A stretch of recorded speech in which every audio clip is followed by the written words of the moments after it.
이 아저씨 여기서 빼고 빗자루 쥐어서 청소나 시키세요. 수많은 인부들이 지켜보는 가운데 현장에 부임한 젊은 엘리트 여성 소장이 말했다. 올해로 58세, 건설 현장에서만 42년을 보낸 늙은 조적공 최상철 반장에게 던져진 말이었다. 최 반장은 아무런 대꾸 없이 빗자루를 집어들었다. 하지만 그 넓은 현장 마당을 쓰는 동안 그는 이미 0만 원이라는 막대한 손실을 초래할 치명적인 오류를 알고 있었다. 그리고 그를 모욕한 소장은 그 사실을 꿈에도 모른 채 자만하고 있었다.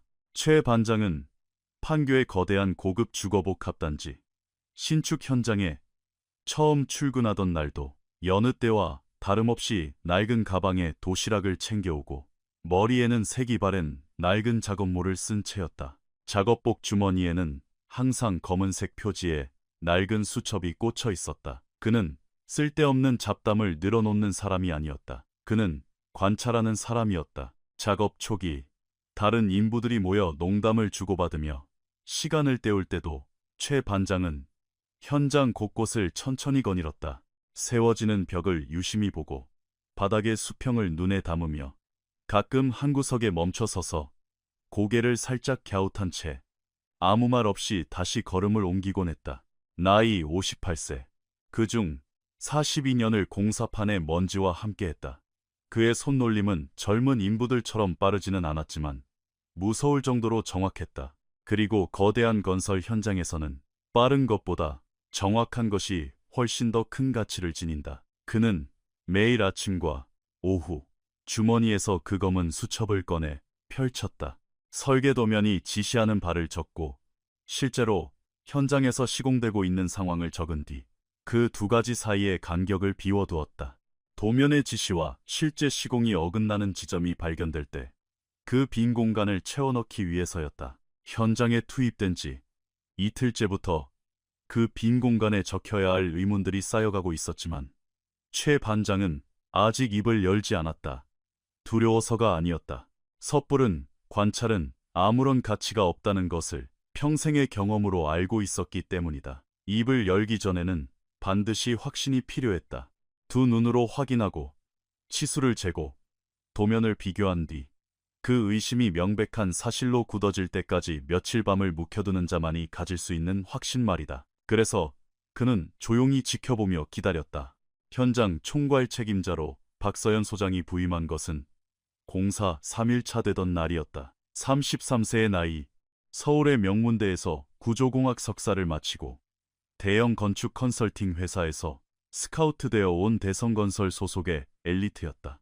그녀가 유능하다는 사실은 첫 회의에서부터 명백히 드러났다. 도면을 읽는 눈이 매서웠고 공정기한을 철저히 압박했으며 현장 사람들을 압도하는 고급 기술 용어를 자유자재로 구사했다. 작업 반장들은 그녀가 입을 열 때마다 바짝 긴장한 채 경청했고 현장 기사들은 신중하게 대답했다. 박 소장의 문제는 지식이 부족하다는 것이 아니었다. 그녀가 마치 진리처럼 품고 있는 오만한 선입견은 이 문제였다. 학위가 없는 경험은 가치가 없으며 현장은 그저 생각 없이 도면대로 실행만 하는 곳이고 나이든 늙은 인부들은 뒤처진 구시대의 유물일 뿐이라는 오만함이었다. 그녀가 현장에서 최 반장과 처음 마주친 날, 최 반장은 무릎을 꿇고 앉아 90년대부터 써오던 낡은 아날로그 물수평기로 슬라브 바닥의 수평을 확인하고 있었다. 배터리도 화려한 액정도 없는 단순한 도구였다. 박 소장은 그 낡은 도구를 힐끗 보고는 최 반장을 위아래로 훑어보았다. 그리고 곁에 있던 작업 반장에게 주변에 누가 듣고 있는지는 아랑곳하지 않은 채 큰 소리로 말했다. 이 아저씨 여기서 빼고 빗자루 쥐어서 청소나 시키세요. 정밀 계측기 하나 제대로 다룰 줄 모르는 사람한테 현장 실무 맡기고 싶지 않으니까요. 최 반장은 천천히 몸을 일으켰다. 무릎에 묻은 흙을 툭툭 털어내고는 자신의 손에 들린 낡은 수평기를 물끄러미 바라보았다. 지난 20년 동안 3번이나 대형 구조적 결함을 잡아내 무너질 뻔한 현장을 살려냈던 바로 그 수평기였다. 그는 말없이 수평기를 주머니에 넣고 빗자루를 집어들었다. 불과 몇 미터 떨어져 있던 3명의 조적공들이 슬그머니 시선을 피했다. 박 소장의 말에 동의해서가 아니었다. 명백한 부당함을 눈앞에서 목격했지만 그것을 당장 무어라 부르며 나서야 할지 모를 때 생기는 특유의 무겁고 불편한 침묵 때문이었다. 최 반장은 그날 하루 종일 현장 마당을 쓸었다. 밤이 되자 그는 낡은 방에서 검은 수첩을 펼치고 펜을 들었다. 자신이 느낀 모멸감이나 감정 따위는 적지 않았다. 그는 감정을 기록하는 종류의 사내가 아니었다. 그가 쫓겨나기 전 그 슬라브 위에서 보았던 것을 적었을 뿐이다. 이미 매오차. 단독으로는 아무런 의미도 없는 미세한 수치였지만 그 위에 무엇이 쌓이느냐에 따라 엄청난 파장을 불러올 수 있는 숫자였다. 다음 날 박 소장은 최신형 레이저 수평기를 들고 나타나 작업 반장에게 사용법을 지시했다. 그녀는 마당을 쓸고 있는 최 반장에게는 눈길조차 주지 않았다. 최 반장은 묵묵히 마당을 쓸며 현장을 관찰하고 또 수첩에 기록했다. 모욕은 어느새 그의 일과를 구성하는 하나의 방식이 되어버렸다. 최 반장이 벽체의 상태를 확인하기 위해 다가갈 때마다 박 소장은 현장 기사를 불러 레이저 수평기를 들이대게 했다. 그가 도면에 대해 입을 열려고 할 때면 그녀는 최 반장의 문장이 채 끝나기도 전에 전문적인 기술 용어로 그의 입을 막아버렸다. 최 반장의 말이 틀려서가 아니었다. 그렇게 닫힌 문처럼 전문 용어를 내세우는 것이 그녀에게는 가장 쉬운 통제 방식이었기 때문이다. 하지만 박 소장이 깨닫지 못한 사실이 하나 있었다. 문을 닫아버린다고 해서 문 반대편에 있는 존재가 사라지는 것은 아니라는 점이다. 그리고 그 문 반대편에는 벽이 소리내어 무너지기 전에 벽이 속삭이는 미세한 파열음을 42년 동안 읽어온 남자가 서 있었다. 둘째 주 아침, 최 반장은 남측 구역 2층 시공 현장에 멈춰섰다. 이제 막 쌓아 올려지고 있는 ALC 블록 벽을 가만히 응시하던 그는 왼쪽으로 5걸음을 걸어가 다시 벽을 쳐다보았다. 제자리로 돌아온 그는 수첩을 꺼내어 작업 반장이 벽돌 위에 얹어둔 도면과 한참을 번갈아 보았다. 이내 수첩을 덮은 그는 그날 밤 작업 반장에게 남측 구역 2층의 설비 배관 도면과 구조 도면, 이 2가지를 내일 아침에 꼭 볼 수 있게 빼달라고 부탁했다. 작업 반장은 일개 청소부 혹은 조적공가 도면을 요구하는 것을 의아하게 생각했지만 워낙 현장 경험이 많은 최 반장의 부탁이었기에 알겠다고 고개를 끄덕였다. 퇴근 후 집으로 돌아온 최 반장은 저녁을 먹고 잠자리에 들기 전 마지막으로 수첩을 열었다. 특정 위치에 동그라미를 치고 그 옆에 짧은 4단어를 적은 뒤 수첩을 덮고 잠을 청했다. 다음 날 아침 일찍 현장에 도착해보니 나무 괴짝 위에 도면 2장이 놓여 있었다. 반장이 약속을 지킨 것이다. 바람에 날아가지 않도록 깨진 벽돌 조각이 올려져 있었다. 최 반장은 도면을 조심스럽게 펼쳐 나란히 놓았다. 도면을 응시하던 그는 주머니에서 수첩을 꺼내 전날 밤 적어둔 내용과 비교했다. 그는 그 자리에 서서 약 10분간 침묵했다. 아직 완벽한 발견은 아니었지만 분명 숨겨진 무언가가 있다는 짙은 확신이 드는 순간이었다. 각각의 도면을 따로 볼 때는 절대 눈치챌 수 없는 아주 작고 치명적인 맹점. 그러나 2도면을 겹쳐놓고 같은 지점을 바라보는 순간 비로소 그 거대한 오류가 이빨을 드러냈다. 그는 도면을 접고 남측 구역을 바라보았다. 벽체 공사는 이미 한창 진행 중이었다. 비계 위에 올라간 2명의 조적공이 시멘트 모르타르를 바르며 블록을 쌓아 올리고 있었다. 블록이 한 단씩 올라갈 때마다 수첩에 동그라미 쳐둔 그 치명적인 지점을 향해 약 19cm씩 가까워지고 있었다. 오류가 있다는 것을 알아낸 것이 문제가 아니었다. 문제는 현장의 시간이 그를 기다려주지 않는다는 것이었다. 그는 수첩을 다시 주머니에 찔러 넣고 빗자루를 들었다. 그날따라 박 소장은 평소보다 일찍 현장에 나왔다. 각 구역 반장들과의 공정 스케줄 회의가 잡혀 있었기 때문이다. 그녀는 하루에 블록을 몇 단이나 쌓을 수 있는지, 2층 벽체 마감에 정확한 예상일이 언제인지, 자재 수급은 기한 내에 이루어지고 있는지 등 완벽하고 정확한 숫자만을 요구했다. 회의는 현장 한편에 처진 천막 아래에서 진행되었다. 페인트 통과 나무 상자 위에 앉은 5명의 남자들 앞에서 박 소장은 태블릿 PC를 든 채 서 있었다. 그때 빗자루를 들고 그 곁을 지나가던 최 반장을 본 박 소장이 총괄 반장인 이명우 반장의 이름을 부르며 신경질적으로 물었다. 이 반장님, 저기 저 아저씨는 정확히 이 현장에서 직책이 뭡니까? 제가 볼 때마다 그냥 멍하니 서 있거나 바닥이나 쓸고 있던데요. 이 반장은 당황하며 더듬거렸다. 아, 최 반장님은 워낙 이 바닥에서 오래되신 베테랑이시라 애들도 다들 존경하고 현장 경험도 엄청나게 많으신 분입니다. 경험이 직책을 대신할 순 없죠. 박 소장은 최 반장 쪽은 쳐다보지도 않은 채 차갑게 잘라 말했다. 다음 주까지 여기 있는 모든 작업자의 생산성 보고서 제출하세요. 서류상으로 실적이 증명되지 않는 인력은 당장 계약 해지하고 쳐낼 겁니다. 최 반장은 빗자루질을 멈추지 않았다. 걸음을 빨리 하지도 시선을 피하지도 않았다. 하지만 회의장 근처에 있던 2명의 인부들은 서로의 눈을 쳐다보며 아무도 소리 내어 말하고 싶어 하지 않는 불편한 진실을 눈빛으로 교환했다. 팀에서 가장 어린 20대, 초반의 초보 잡부 한지우는 박 소장이 멀어지기를 기다렸다가 최 반장에게 다가갔다. 최 반장님, 저 소장님이 진짜 반장님 자르려는 거 아니에요? 알고 있다. 최 반장은 마당을 쓸며 덤덤히 대답했다. 근데 왜 아무 말씀도 안 하세요? 화도 안 나요. 최 반장은 빗자루질을 멈추고 지훈을 바라보았다. 체념이 아니었다. 그것은 체념과는 완전히 다른 차원의 깊은 고요함이었다. 지훈아, 넌 벽이 채 다 쌓아지기도 전에 무너지는 거 본 적 있냐? 지훈은 미간을 찌푸렸다. 아니요. 벽은 다 지어지고 나서 무너지지 않나요? 그렇지.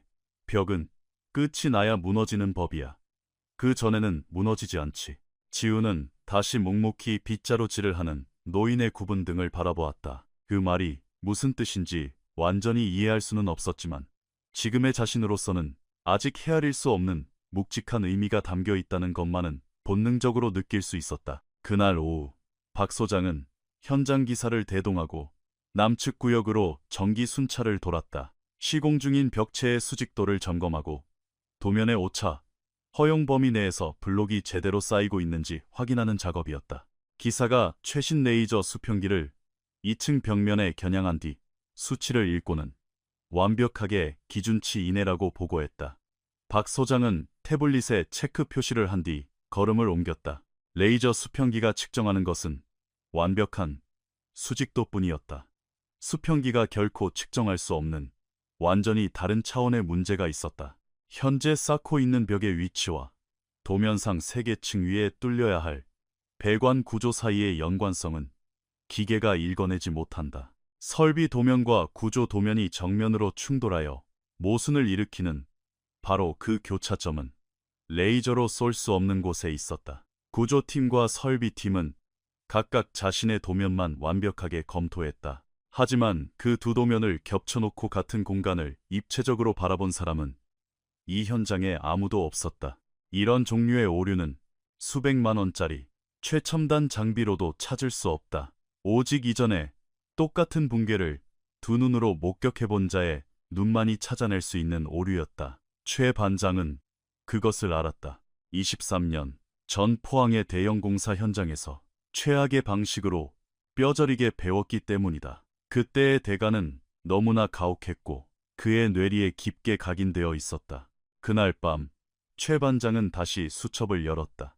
아침에 발견했던 두 도면 간의 충돌은 여전히 그곳에 있었지만 오후 순찰을 통해 새로운 사실이 하나 더 추가되었다. 시공 자체는 구조 도면을 1mm의 오차도 없이 완벽하게 따르고 있다는 점이었다. 즉, 시공이 잘못된 것이 아니라 애초에 설계가 잘못된 것이었다. 이것은 훨씬 더 심각한 문제였다. 그는 수첩을 한참 동안 내려다보았다. 선택지는 2가지였다. 첫째, 이명우 반장에게 가서 자초지종을 설명하는 것. 하지만 이 반장은 결국 박 소장에게 보고해야만 했고 박 소장이 일개잡부 취급하는 늙은 조적공의 의견을 어떻게 짓밟을지는 안 봐도 뻔한 일이었다. 둘째, 박 소장에게 직접 찾아가는 것.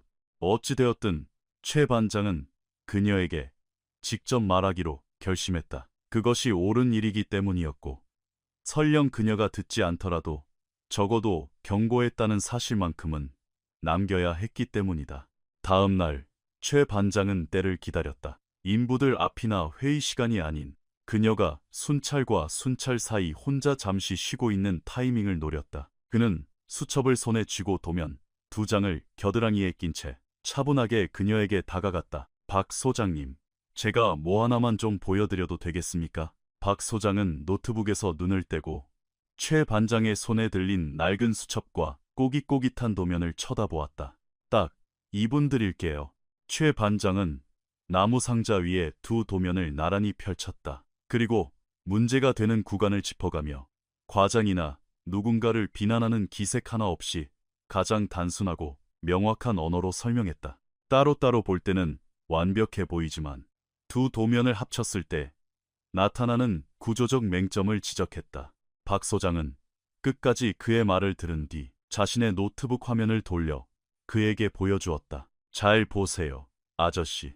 이 설계도면 서울 본사에서 최고 전문팀이 3번이나 크로스 체크해서 컨펌 난 겁니다. 모든 공정의 검증 끝났다고요.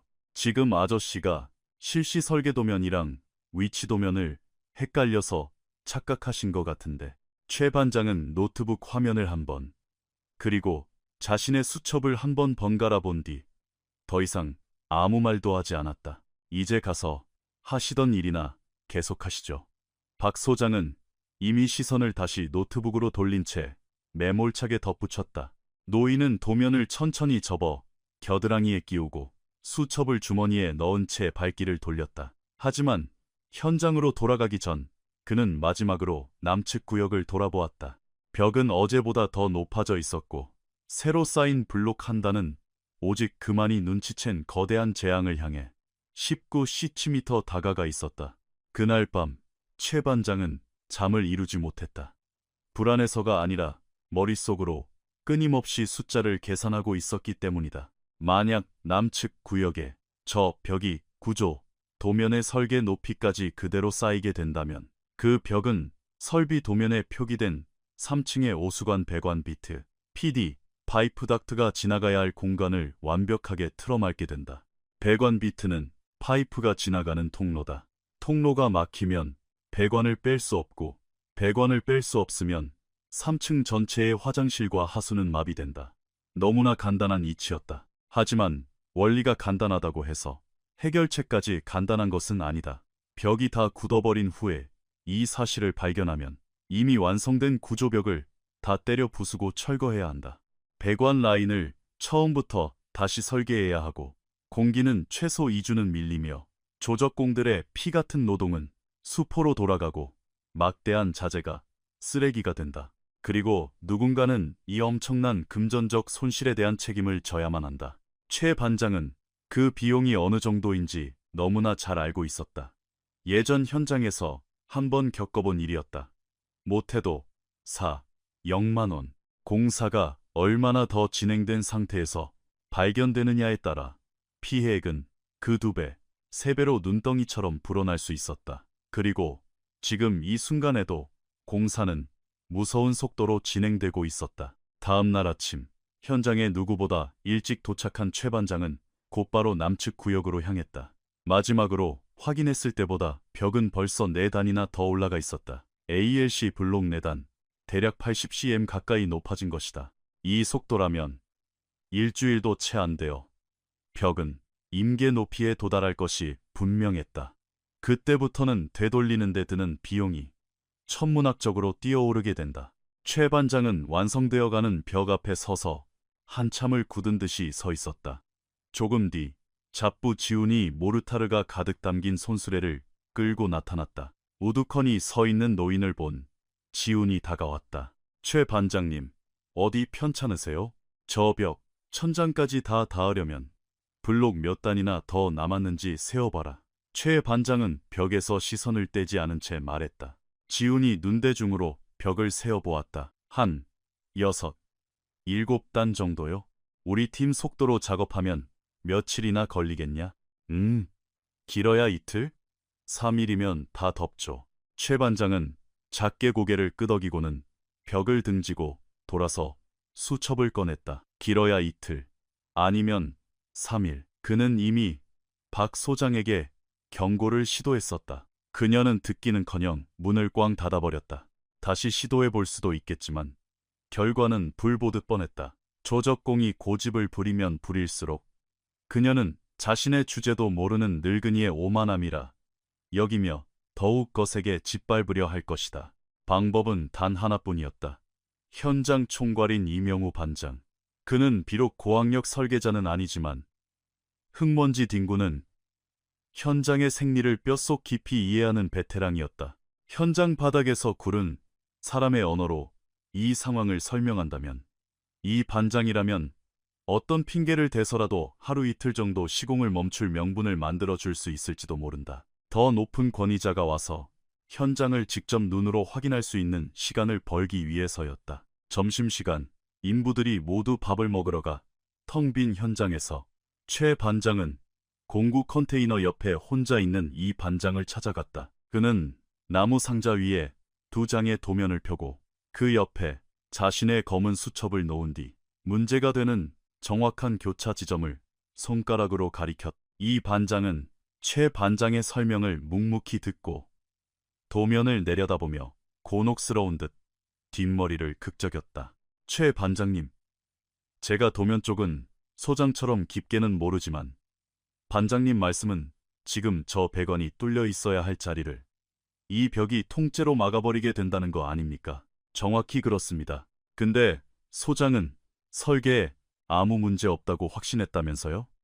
이 반장은 잠시 침묵하다가 한숨을 깊게 내쉬었다.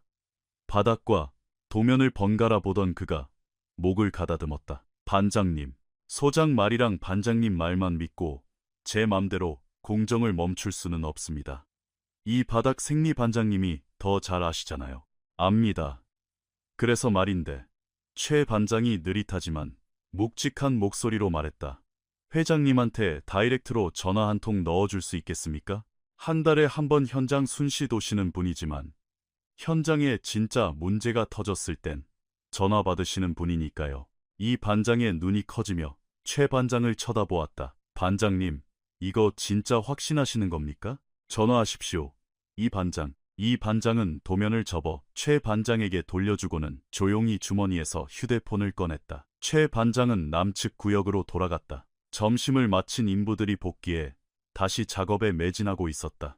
비계 위에서 2명이 블록을 쌓고 한 명은 쉴 새 없이 시멘트를 개고 지우는 수레로 자재를 나르고 있었다. 벽은 도면이 지시한 정확한 위치에 완벽한 수직을 유지하며 한 치의 오차도 없이 훌륭한 속도로 올라가고 있었다.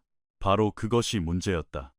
그들은 잘못된 방식을 너무나 완벽하게 수행하고 있었다. 늦은 오후, 박 소장이 클립보드를 들고 각 구역의 작업 진척도를 체크하기 위해 나타났다. 남측 구역을 지나던 그녀는 벽의 상태를 점검하더니 곁에 있던 현장 기사에게 말했다. 이 구역은 스케줄 아주 좋네요. 이 속도면 예정일보다 하루 이틀 일찍 마감치겠습니다. 기사가 동조하며 고개를 끄덕였다. 불과 10m 떨어진 곳에 있던 최 반장은 그 모든 대화를 똑똑히 듣고 있었다. 박 소장과 고개를 돌리다 우연히 시선이 마주쳤다. 1초간의 짧은 눈맞춤. 그녀도 아무 말을 하지 않았고 그도 입을 다물었다. 박 소장은 도도하게 걸음을 옮겼다. 그날 밤 이 반장에게서 최 반장에게 전화가 걸려왔다. 회장님과 통화했습니다. 내일 아침 일찍 현장으로 오시겠답니다. 최 반장은 잠시 침묵을 지켰다. 이 반장, 저 벽 완전히 막히려면 시간 얼마나 남았소? 수화기 너머로 잠시 무거운 침묵이 흘렀다. 오늘 속도로 밀어붙이면 내일 오후면 덮습니다. 전화를 끊은 최 반장은 천장을 물끄러미 바라보았다. 회장님이 아침에 오고 벽은 오후에 덮인다. 간발의 차이가 될 터였다. 다음 날 아침 7시 40분 대성건설의 김학수 회장이 현장 정문을 통과했다. 미리 연락도 없었고 화려한 고급 세단도 아니었으며 비서들이 길을 트지도 않았다. 그는 여기저기 긁힌 자국이 있는 낡은 포터트럭을 도로변에 대충 세워두고 여느 일용직 인부들처럼 묵직한 걸음으로 걸어 들어왔다. 걸음을 내디딜 때마다 바닥과 현장 꼭대기를 동시에 훑으며 누구와 말을 섞기도 전에 이미 현장의 공기와 상태를 단번에 읽어내고 있었다. 올해로 68세, 16살 때 고향인 시골 마을에서 제 손으로 흙을 개어 첫 집을 지었던 남자. 지금의 대성건설은 정규직만 수십 명의 4개 도시에서 동시에 대형 공사를 진행하는 중견 기업이 되었지만 김 회장은 여전히 한 달에 한 번씩 예고 없이 현장들을 불쑥불쑥 찾아오곤 했다. 미리 연락을 하고 오면 진짜 현장의 모습을 볼 수 없다는 것이 그의 지론이었다. 그는 포장된 보고서가 아니라 땀 냄새 나는 진짜 현장을 보길 원했다. 현장에 들어서는 김 회장을 발견한 이 반장이 다급히 뛰어나왔다. 두 사람은 낮은 목소리로 빠르게 대화를 나누었다. 이 반장이 손을 들어 남측 구역을 가리켰다. 김 회장은 고개를 끄덕이고는 시선을 돌렸다. 그곳에는 최 반장이 한 손엔 검은 수첩을, 한 팔엔 2장의 도면을 낀 채 벽 앞에 우두커니 서서 그들을 기다리고 있었다. 최 반장은 태양이 현장의 흙바닥을 달구기도 전 김 회장보다도 일찍 나와 밤새 조금 더 높아진 벽을 올려다보며 남은 시간을 치밀하게 계산하고 있던 참이었다. 김 회장이 다가오자 두 남자는 서로를 향해 손을 내밀어 굳게 맞잡았다. 일반적인 악수보다 딱 1초 정도 더 길고 묵직한 악수였다. 그것은 단순한 예의범절이 아니라 구태여 거창한 인사가 필요 없을 정도로 오랜 세월 서로의 진가를 알아온 두 남자만의 무언의 의식이기도 했다. 보여줘 보시오. 김 회장이 짧게 말했다. 최 반장은 나무 괴짝 위에 도면 2장을 나란히 펼치고 옆에 수첩을 둔 뒤 이틀 전 박 소장에게 설명했던 것과 완벽히 똑같은 설명을 차분하게 이어나갔다. 다만 이번에는 시계를 쳐다보며 2분 안에 끝내라 재촉하는 사람도 없었고 무시하는 눈빛도 없었다. 김 회장은 최 반장의 말을 중간에 한 번도 끊지 않고 경청했다. 가끔 짧은 질문을 던지긴 했지만 그것은 최 반장의 주장을 의심해서가 아니라 정확한 교차 지점이 어디인지, 위험 수위까지 얼마나 남았는지 수정하려면 어떻게 해야 하는지를 명확히 이해하기 위함이었다. 최 반장은 한치의 망설임 없이 답변했다. 약 15m 떨어진 곳에서 자재를 정리하는 척하던 지우는 두 사람의 대화를 숨죽여 듣고 있었다. 작업복을 입은 두 늙은 남자가 도면을 펼쳐두고 나누는 대화에는 태블릿을 들고 시공 날짜를 압박하던 박 소장의 회의에서는 볼 수 없었던 진짜 백이 무게감이 있었다. 태블릿 속 숫자가 아니라 현장의 무너짐과 직결되는 실제 결과에 책임을 지는 자들만이 뿜어내는 공기였다. 바로 그 순간 박 소장이 나타났다. 늘 그렇듯 한 손에는 노트북 가방을, 다른 한 손에는 클립보드를 들고 여유롭게 걸어오던 그녀는 남측 구역에 모여있는 이 반장과 최 반장을 발견했다. 그리고 그들 사이에 뒷짐을 지고 서 있는 안전모를 푹 눌러 쓴 낯선 늙은 사내를 보았다. 그녀는 괴짝 위에 펼쳐진 도면을 힐끗 보며 당당하게 다가갔다. 좋은 아침입니다. 무슨 문제라도 있습니까? 김 회장이 고개를 돌려 박 소장을 응시했다. 적대감도 친절함도 없는 상대를 그저 꿰뚫어보는 듯한 압도적인 시선이었다. 누구시오? 박서연입니다. 대성건설에서 파견한 이 현장 총괄 책임 소장입니다. 대성건설에서 파견했다. 김 회장이 그 말을 천천히 곱씹었다. 박 소장은 눈앞의 노인이 자신에게 통성명하기를 기다렸지만 그는 입을 열지 않았다. 그쪽은 누구신데요? 박 소장이 미간을 찌푸리며 물었다. 이 괴짝 위에 도면 펴놓고 멈추라고 한 사람이요. 김 회장이 몸을 돌려 남측 구역벽을 가리켰다. 소장은 이 구역 도면 제대로 파악하고 있소. 박 소장은 즉각 방어 태세를 취했다. 이틀 전 그 늙은 청소부가 자신에게 들이밀었던 바로 그 구역이었다. 아주 잘 알고 있습니다. 그거는 이미 제가 직접 검토 끝냈습니다. 서울 본사 설계팀이 3번이나 크로스 체크한 완벽한 도면입니다. 도면 간의 간섭이나 충돌 전혀 없습니다. 두 도면을 겹쳐서 확인해봤소? 김 회장의 목소리엔 고저가 없었다. 각 공정별로 모든 도면 검토가 다 끝났다고 말씀드렸습니다. 두 도면을 겹쳐봤냐고 물었소. 김 회장이 억양 하나 바꾸지 않고 똑같은 질문을 반복했다. 저 벽이 올라가는 구조 도면과 저 자리에 배관이 지나가야 하는 설비 도면, 그 두 개를 나란히 놓고 겹쳐서 확인해봤냐는 말이오. 박 소장은 입을 열었다가 다시 다물었다. 사실 그녀는 도면을 겹쳐보지 않았다. 건축, 구조, 설비 등 각 공정별 파트가 자신들의 도면을 각각 확인하는 것은 대형 컨설팅 회사들의 표준 매뉴얼이었다. 매뉴얼대로 했다. 하지만 매뉴얼을 따랐다는 것이 완벽하다는 것을 의미하지는 않았다. 김 회장이 곁눈질로 어느새 아무도 모르게 다가와 두 걸음 뒤에 얼어붙어 서 있던 현장 담당 기사에게 지시했다. 남측 구역 2층 구조, 도면이랑 설비 도면 2개 다 가져와. 여기서 당장 겹쳐봐. 기사가 헐레벌떡 도면을 가지러 뛰어갔다. 박 소장은 그 자리에 굳어버렸다. 무언가 심각하게 잘못 돌아가고 있다는 불길한 예감이 등줄기를 타고 흘렀다. 자신의 현장에서 자신이 모르는 늙은 사내가 절대적인 권위로 명령을 내리고 있었다. 저 노인이 정확히 누구인지는 아직 몰랐지만 덩치 큰 이명우 총괄 반장조차 노인이 나타나자마자 공손히 물러서는 모습을 보며 본능적으로 직감했다. 엄청난 거물이라는 것을. 도대체 누구신데 제 현장에서 이래라 저래라 하시는 겁니까? 박 소장의 목소리가 아까보다 눈에 띄게 떨렸다. 김 회장이 비스듬히 그녀를 쳐다보며 말했다. 이 건설사 오너요. 그 후로 이어진 3초간의 정적은 영원처럼 길게 느껴졌다.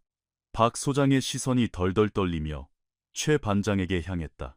하지만 최 반장은 그녀를 쳐다보지도 않았다. 그의 시선은 오직 오늘 아침에 2단이나 더 높아진 남측 구역의 벽에만 고정되어 있었다. 숨을 헐떡이며 도면을 가져온 현장 기사가 궤짝 위에 도면을 펼쳤다. 김 회장은 두 도면을 나란히 놓고 끝부분을 눌러 평평하게 편 뒤 현장 기사에게 물었자 짚어봐. 남측 구역 2층 저 구조벽이 올라가는 위치와 설비 배관 비트가 교차하는 지점.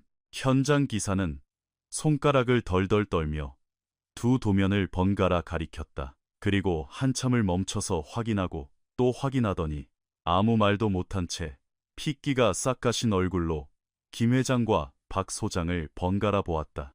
그리고 고개를 푹 숙였다. 김 회장이 기다린다는 듯 쳐다보자 기사가 기어들어가는 목소리로 입을 열었다.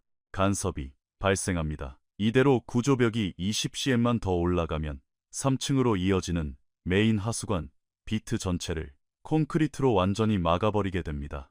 주변에 굴삭기와 시멘트 믹서기 소리는 여전히 현장을 울리고 있었지만 적어도 그 궤짝 반경 10m 안의 공기는 얼음장처럼 차갑게 멈춰버렸다. 빗자루질을 하는 척하던 지훈도 완전히 동작을 멈췄다. 박 소장은 클립보드를 든 손을 축 늘어뜨린 채 궤짝이 도면만 넉나간 사람처럼 쳐다보고 있었다. 계약서상 이 현장의 모든 시공 책임은 총괄 소장인 그녀의 이름으로 되어 있었다. 그녀는 이틀 전 이 최 반장이라는 노인이 찾아왔을 때 단 2분 만에 그를 무시하고 쫓아냈었다. 김 회장은 소리 지르지 않았다. 그는 아랫사람에게 고함을 치는 부류의 보스가 아니었다. 그는 현장 기사를 향해 조용히 말했다. 당장 남측 구역 전체 시공 중단시켜 새로 도면 수정해서 내 손에 들어올 때까지 단 한 장의 벽돌도 올리지 마. 그리고 박 소장을 향해 고개를 돌렸다. 소장, 나랑 얘기 좀 합시다. 대화는 현장 뒤편에 마련된 가건물 컨테이너 사무실에서 이루어졌다. 김 회장, 박 소장, 현장 기사, 그리고 김 회장이 증인 자격으로 남으라고 지시한 이명우 반장까지 넷이 들어갔다. 최 반장은 불려가지 않았다. 그는 남측구역 근처 콘크리트 블록 위에 앉아 무릎 위에 수첩을 올려둔 채 밖에서 기다렸다. 지훈 역시 최 반장 근처를 서성이며 자신이 지금 할 수 있는 유일한 일, 그저 곁에 있어주는 것을 하고 있었다. 컨테이너 안에서 김 회장은 테이블 위에 도면을 펼치고 현장 기사에게 맨 처음부터 분석 과정을 큰 소리로 설명하라고 지시했다. 기사는 벌벌 떨며 도면을 짚어갔다. 약 12분 정도의 설명이 이어졌다. 그리고 12분째 되던 순간 기사의 설명이 뚝 끊겼다. 할 말을 잃어서가 아니라 더 이상 이 엄청난 실수를 포장하거나 부드럽게 무마할 단어를 찾지 못했기 때문이었다. 명백한 간섭이자 충돌입니다. 기사가 확인 도장을 찍듯 말했다. 현재 구조 도면대로 벽이 완성되면 설비 도면에 잡혀있는 배관 통로가 콘크리트에 파묻혀 사라집니다. 두 팀 모두 각자의 도면만 검토하고 승인했을 뿐 이 지점에서 두 도면을 겹쳐서 확인한 사람이 아무도 없었습니다. 김 회장은 가만히 도면을 내려다보았다. 만약 저 벽이 천장까지 다 굳어버린 뒤에 이걸 발견했다면 수정 비용이 얼마나 깨지는가? 기사가 식은땀을 흘리며 머릿속으로 계산했다. 2층 구조벽 부분, 철거 및 파쇄, 배관 비트 위치, 재설계 및 재시공, 3층 하수 배관 우회 작업, 조적 재작업, 공기지연 최소 12일 추가됩니다. 금액으로 말해 약 0만 원에서 0만 원 사이 발생합니다. 공기지연에 따른 지체보상금은 별도입니다. 김 회장은 천천히 고개를 한번 끄덕이고는 테이블 반대편에 서 있는 박 소장을 바라보았다. 그녀는 클립보드를 가슴에 안고 서서 단 한 번도 입을 열지 못했. 중간중간 어떻게든 변명을 짜내려 했지만 머릿속에 떠오르는 모든 말들이 결국 자신의 책임을 회피하기 위해 누군가에게 화살을 돌리는 치졸한 핑계라는 것을 스스로도 알고 있었기 때문이다. 소장, 뭐 할 말 있소? 김 회장이 물었다. 박 소장이 떨리는 숨을 깊게 들이마셨다. 설계 자체의 치명적인 오류입니다. 서울 본사 설계팀에서 각 공정별로 완벽하게 승인한 도면이었습니다. 저는 계약서에 명시된 매뉴얼과 절차대로 도면을 검토했습니다. 절차대로 검토했다. 김 회장이 그녀의 말을 차갑게 받아쳤다. 그런데 이 현장에서 고작 3주 일한 늙은 조적공은 당신네 그 잘난 절차가 보지 못한 걸 정확히 찾아냈지. 박 소장은 아무 대답도 하지 못했다. 이틀 전에 저 사람이 당신 찾아갔을 때 당신 저 사람 말 들었소? 정적이 흘렀다. 듣긴 했습니다. 하지만 기술적 근거가 전혀 없는 억측이라고 판단했습니다. 그 자리에서 직접 도면 겹쳐서 확인은 해봤고 또다시 침묵. 아니요, 안 했습니다. 박 소장이 기어들어가는 목소리로 답했다. 김 회장은 잠시 말을 멈췄다. 맨손으로 밑바닥부터 기업을 일궈낸 사내는 조용히 내뱉는 묵직한 한마디가 목청 높여 소리 지르는 것보다 사람의 뼈를 훨씬 더 깊게 때린다는 것을 알고 있었다. 당신은 종이 쪼가리는 믿으면서 진짜 현장벽을 읽을 줄 아는 사람의 눈은 무시했어. 이게 이번 사태의 본질이야. 박 소장은 그 말에 반박할 수 없었다. 그것은 비난이 아니라 너무나도 정확한 사실의 묘사였기 때문이다. 구석에 서 있던 이 반장은 씁쓸한 표정으로 바닥을 내려다보았다. 박 소장이 불쌍해서가 아니었다. 최 반장이 자신을 찾아왔을 때 본인 역시 즉각 공사를 멈추지 않고 망설였던 자신의 비겁함이 찔렸기 때문이다. 회장에게 전화를 건 것은 천만다행이었지만 하루라는 시간을 허비한 것도 사실이었다. 김 회장이 도면을 접으며 현장 기사에게 지시했다. 당장 오늘 중으로 설계팀 소집해. 내일 아침까지 수정도면 완성해서 내 책상에 올려. 남측 구역은 내 사인이 들어간 수정도면 나오기 전까지 올 스톱이다. 기사가 허리를 90도로 굽히고 쏜살같이 컨테이너를 빠져나갔다. 김 회장이 마지막으로 박 소장을 응시했다. 당신 계약이 이번 달 말까지지. 위약금 없이 이번 달 급여는 챙겨주겠소. 하지만 재계약은 없소. 박 소장은 고개를 숙였다. 할 수 있는 말이 없었다. 그녀는 클립보드를 옆구리에 끼고 천천히 컨테이너 사무실을 나섰다. 평소처럼 허리를 꼿꼿이 세우고 현장 마당을 가로질렀지만 무언가 명백히 달라져 있었다. 인부들은 하던 일을 멈추지도 그녀를 빤히 쳐다보지도 않았지만 공사판 특유의 공기가 달라져 있었다. 모든 진실을 알아버린 자들이 뿜어내는 기묘하고 묵직한 침묵이 그녀의 발걸음을 짓누르고 있었다. 지우는 멀어지는 박 소장의 뒷모습을 보다가 최 반장을 쳐다보았다. 최 반장의 시선은 여전히 멈춰버린 남측 구역 벽에가 있었다. 비계 위에서 블록을 쌓던 두 조적공은 이 반장의 지시로 진작에 내려와 다른 구역으로 이동한 상태였다. 텅 빈 비계, 그리고 김 회장이 도착했을 때와 정확히 똑같은 높이에서 성장을 멈춘 ALC 블록벽. 멈췄네요. 지훈이 독백하듯 중얼거렸다. 그래, 멈췄다. 최 반장도 담담히 대답했다. 지훈이 한참 동안 미완성의 벽을 응시하다가 조심스레 입을 열었다. 최 반장님, 오늘 안에 해결될 거라는 거, 아니, 시간이 딱 맞을 거라는 거 어떻게 아셨어요? 노인은 주머니에서 낡은 수첩을 꺼냈다. 그리고 자신이 문제를 발견했던 첫날 밤, 시간이 얼마나 남았는지 계산하며 적어두었던 마지막 페이지를 펼쳐 청년에게 보여주었다. 투박한 글씨체로 딱 한 문장이 적혀 있었다. 오너는 알아야 한다. 지우는 그 문장을 읽고 말문이 막혔다.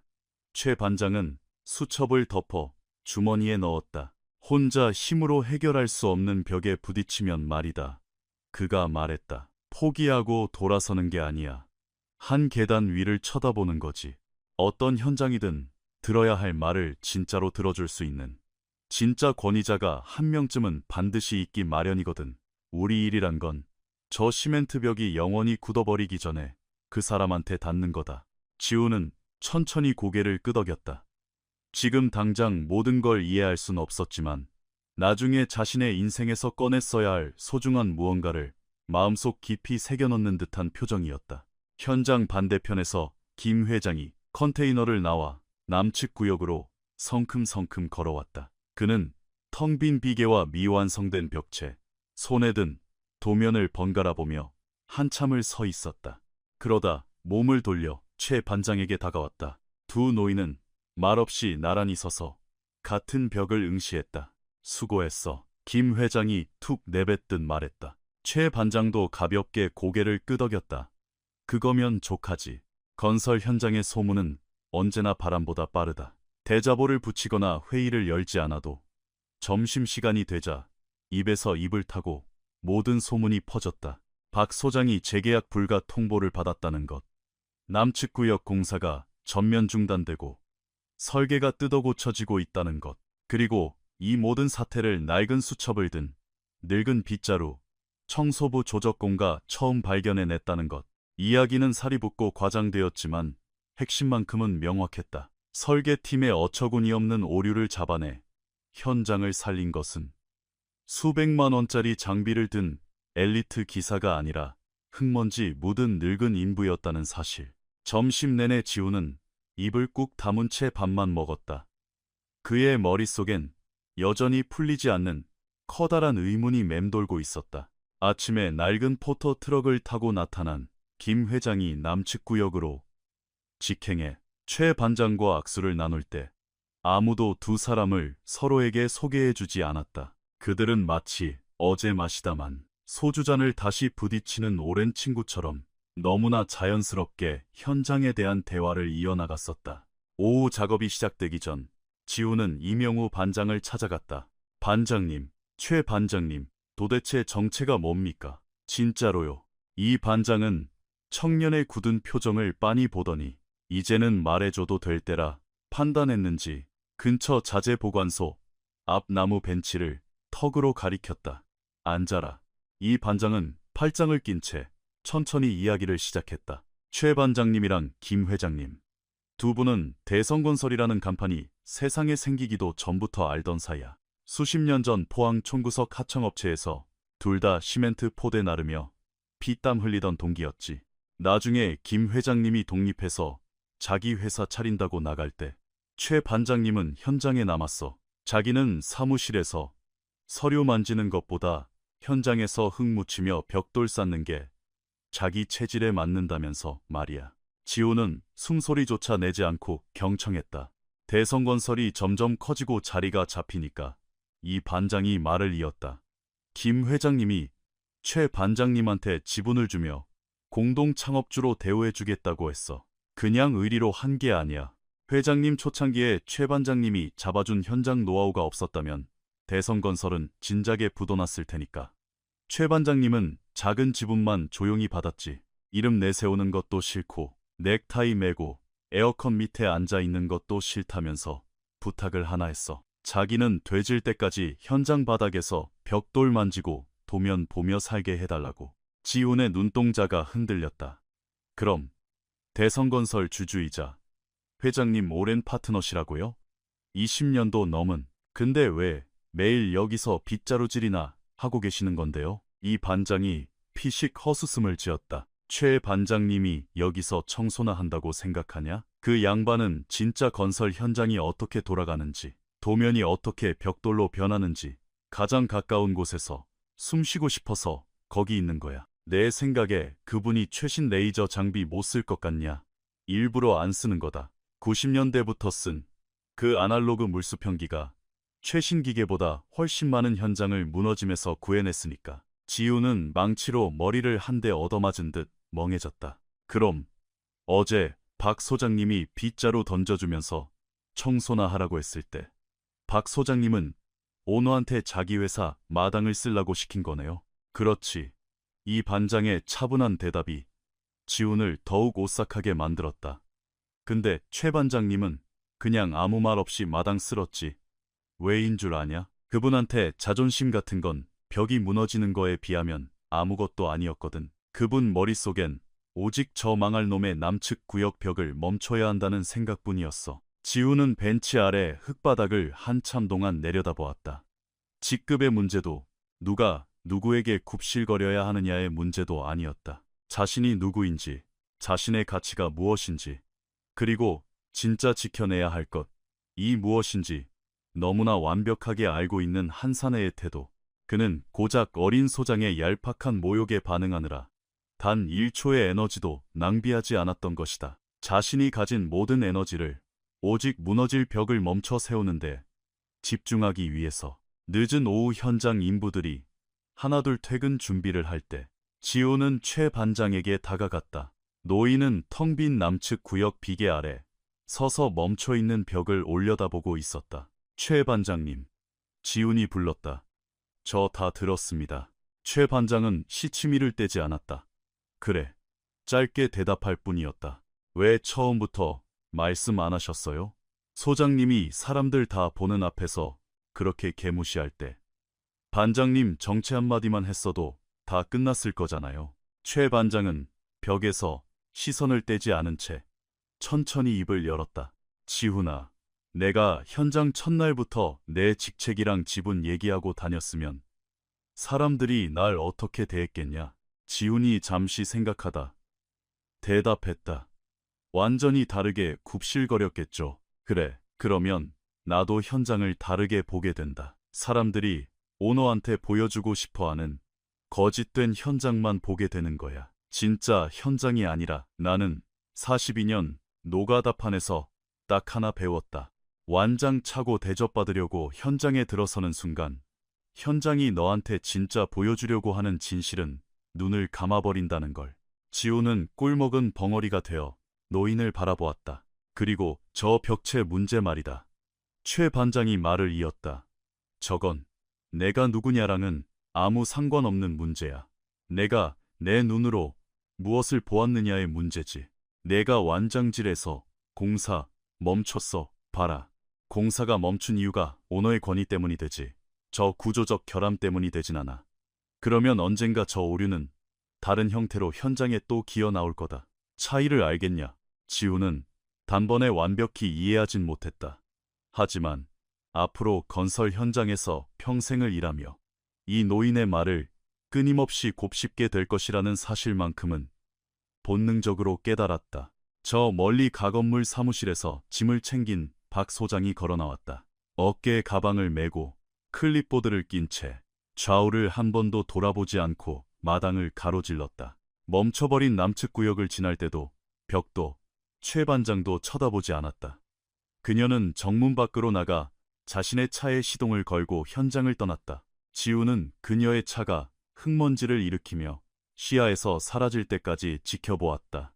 저 소장님, 이번 일로 뭔가 배웠을까요? 지훈이 물었다. 최 반장은 잠시 생각하더니 말했다. 그건 그 여자한테 달렸지. 어떤 사람은 바닥을 치는 실수를 겪고 진짜 배기 기술자로 다시 태어나지만 어떤 사람은 평생 그게 자기 잘못이 아니었다고 정신 승리할 핑계만 찾으며 살거든. 그건 현장이 아니라 혼자 있는 방구석에서 스스로 선택해야 할 몫이다. 최 반장은 수첩을 주머니에 깊숙이 찔러 넣고 탈의실 쪽으로 걸음을 옮겼다. 내일 아침에 수정도면 오면 작업 재개된다. 준비 단단히 해둬라. 지우는 그 자리에 잠시 남아 텅 빈 비계와 미완성된 벽을 다시 한번 바라보았다. 이름도 내세우지 않은 늙은 사내가 살려낸 그 공간을 응시하던 청년은 이내 쟁걸음으로 노인의 뒤를 따랐다. 다음 날 아침 8시 30분 서울 본사에서 밤새 뜯어고친 수정 도면이 도착했다.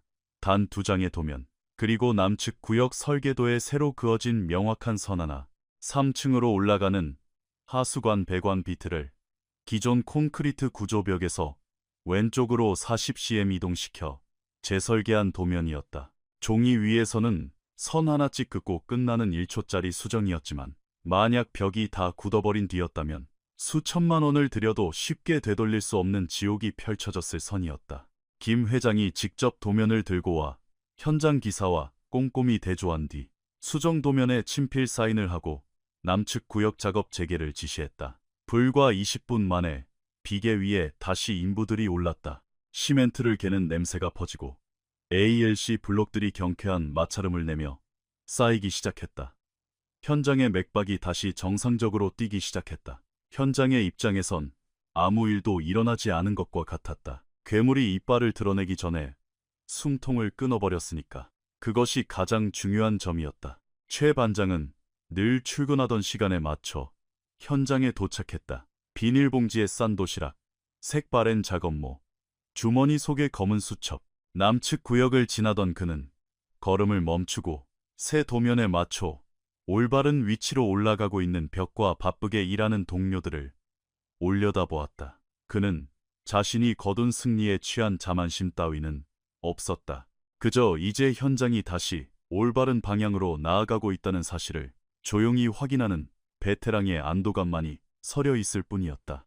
그는 주머니에서 수첩을 꺼내 무언가를 짧게 적어 넣은 뒤 다시 일터로 향했다. 그날 김 회장은 평소보다 훨씬 오래 현장에 머물렀다. 컨테이너 사무실에 처박혀 보고서를 보는 대신 현장 구석구석을 누비며 인부들의 이름을 하나하나 부르고 대화를 나누었다. 서류 따위가 절대 보여줄 수 없는 것, 인부들의 사기, 현장에 흐르는 리듬, 공사가 잘 굴러갈 때, 나는 특유의 활기찬 소음과 그렇지 않을 때, 감도는 무거운 정적의 차이를 읽어내는 그만의 방식이었다. 오전 작업이 끝날 무렵 김 회장은 1층 슬라브에서 90년대 물수평기로 무릎을 꿇고 수평을 맞추고 있는 최 반장에게 다가갔다.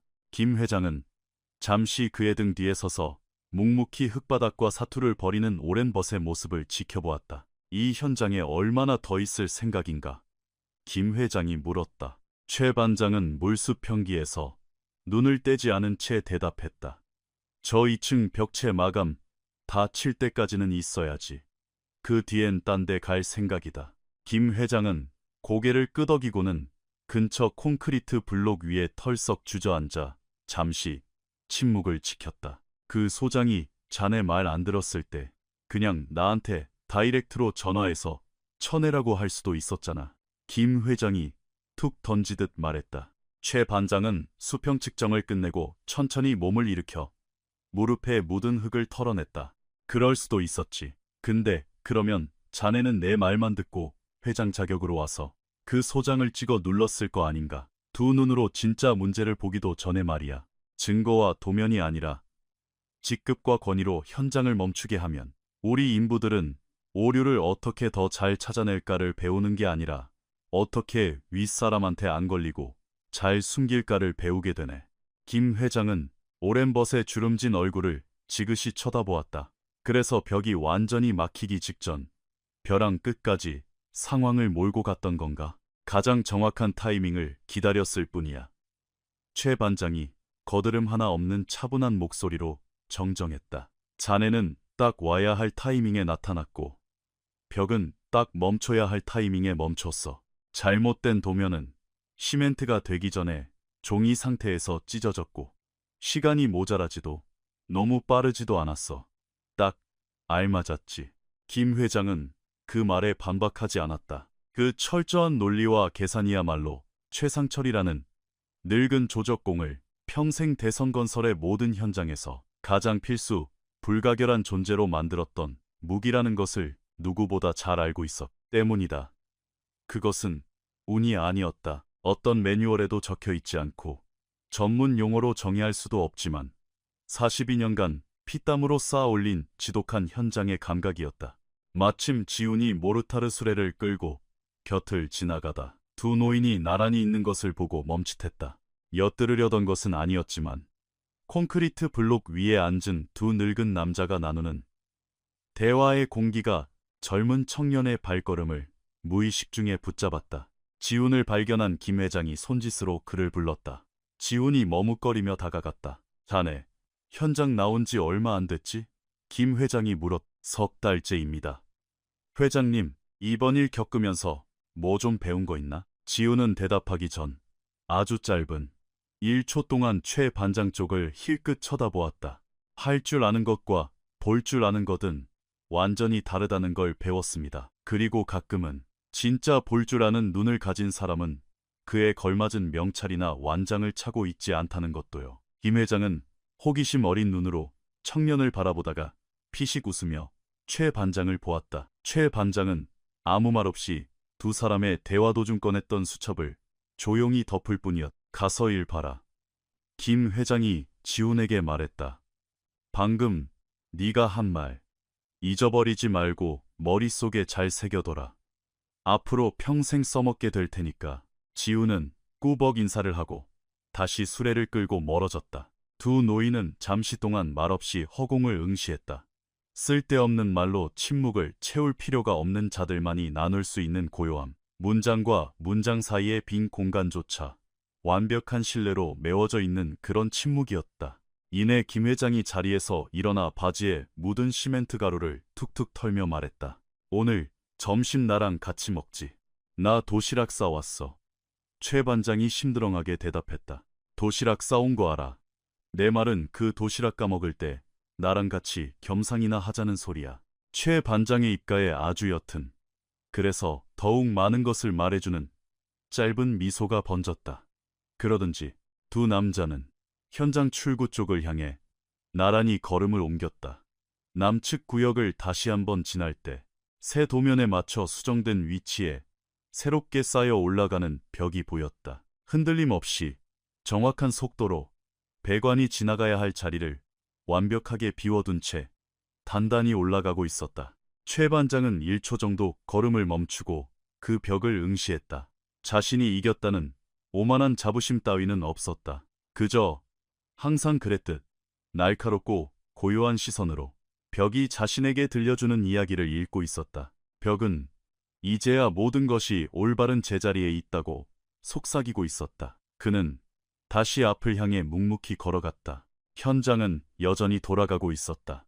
모르타르가 비벼지는 소리, 블록이 깨지는 소리, 크레인이 움직이는 굉음, 평생을 공사판에서 보낸 자들에게는 세상 그 어떤 음악보다 웅장하게 들리는 현장의 심장 박동 소리였다. 최 반장은 작업복 주머니에 손을 찔러 넣어 낡은 수첩을 꽉 쥐었다. 건설 현장에서의 42년 세월은 당신에게 멋진 대학 졸업장을 주지 않는다. 번듯한 에어컨 딸린 개인 사무실도 주지 않고 화려한 직함이나 남들이 이력서를 보고 굽실거리게 만드는 권위도 주지 않는다. 하지만 다른 것을 준다. 오류가 괴물 같은 콘크리트 벽으로 굳어버리기 전에 종이 도면 위에 모순을 꿰뚫어보는 눈을 준다. 가장 완벽한 타이밍을 기다릴 줄 아는 짐승 같은 인내심을 준다. 그리고 이 모든 일이 알량한 내 자존심을 세우기 위함이 아니라 내가 현장을 떠난 뒤에도 수십 년간 굳건히 버티고 서 있을 건물을 향한 일이라는 맑은 통찰을 준다. 벽은 언제나 스스로 오류를 드러낸다. 문제는 그 오류가 재앙으로 번져 당신의 목을 조르기 전에 누가 먼저 그것을 볼 수 있느냐다. 수백 명이 바쁘게 오가는 이 거대한 현장에서 모든 이는 저마다의 직책과 역할을 가지고 있었지만 오직 단 한 사람만이 진짜 현장이 내는 소리에 귀를 기울이고 있었다. 오류는 언제 나타날지 경고하지 않는다. 오류는 오직 어디를 봐야 할지 아는 자의 눈에만 그 모습을 드러낼 뿐이다. 이 이야기가 당신의 마음을 울렸다면 좋아요를 누르고 댓글을 남겨주세요. 당신도 살면서 자신의 진가를 몰라주던 사람들에게 말없이 실력만으로 자신이 옳았음을 증명해낸 적이 있으신가요? 당신의 이야기를 들려주세요.